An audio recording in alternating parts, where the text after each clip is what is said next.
Deep in the woods. Stories you won't believe. The woods are beautiful during the day. They offer peace, fresh air, and an escape from the city's noise. But when the sun goes down, something changes. The trees feel taller, the shadows stretch farther, and the silence isn't calming anymore. It's heavy, oppressive. That's when you realize you're not the owner of this place. You're a guest in a world that belongs to something else, something we don't fully understand, or maybe don't want to. Tonight, we're diving into three true stories from deep in the woods, stories that might make you think twice before your next camping trip.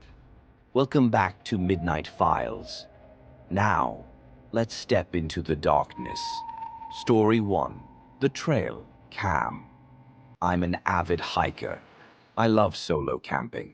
Last autumn, I spent a weekend in a remote part of the Appalachian Mountains. To capture wildlife activity at night, I set up a high-end trail camera about 30 yards from my tent, aimed directly at my campsite. That night was wrong. No owls, no crickets, not even distant animal movement. Just the wind, whispering through the leaves. I slept badly, woke up early, and packed fast, eager to get back to civilization. But the real nightmare didn't start until I got home. I popped the SD card into my laptop, and my heart stopped. The first photos were normal, my tent glowing faintly from the lantern, me bundled inside my sleeping bag. Then, 2:14 a.m., the motion sensor triggered. There, at the edge of my tent, stood a man. He was unnaturally tall, wearing a dirty yellow raincoat that hung off him like a shroud, and in his hand, a long serrated knife, gleaming white in the infrared. He didn't try to enter the tent. He didn't move. He just stood there, watching, for 2 full hours. But the worst part was the final photo. 4:30 a.m. He wasn't looking at my tent anymore. He was staring straight into the camera lens. His face was pale, blank, expressionless, and he held one finger to his lips. Shh, like he was warning me. Like he was telling me to stay quiet about what I'd seen. He knew the camera was there. He knew I'd find it. And somewhere in those mountains, he's still out there. I haven't set foot in the woods since. Story 2. The Cabin in the Snow. My family owns a small cabin in northern Minnesota, completely isolated. The nearest neighbor is about 5 miles away. Just dense forest and frozen lakes. I went there alone in January to finish my thesis.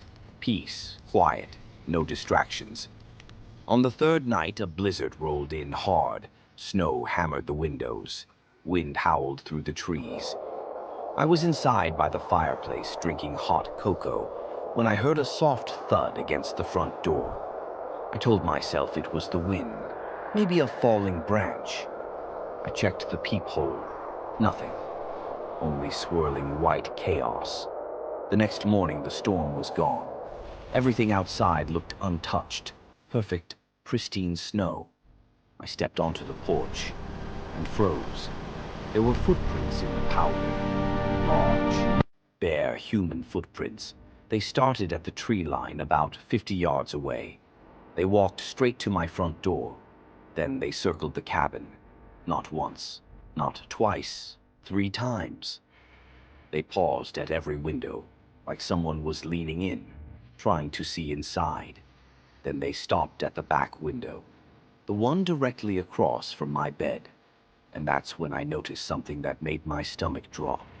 There were no footprints leading away, no trail back to the woods, no tracks leaving at all. Just that one set of prints, ending at the window.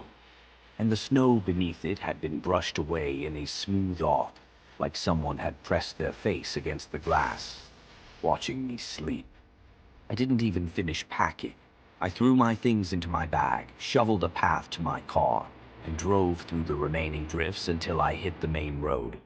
I haven't been back to that cabin, and I don't think I ever will. Story 3. The Whistle.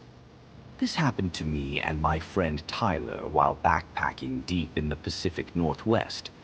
We were miles off any official trail, just the two of us, deep in wilderness, pushing our limits. Around midnight, we sat by our dying campfire, staring into the embers, when a whistle cut through the dark. 3 notes, high-pitched, melodic, almost like a bird call, but too deliberate, too human. Tyler, always the jokester, whistled back the exact same 3 notes. Big mistake. The whistle returned instantly, but closer, way closer, like whatever made it had crossed half the distance in seconds. We went silent, hands drifting toward our bear mace. Then it happened again.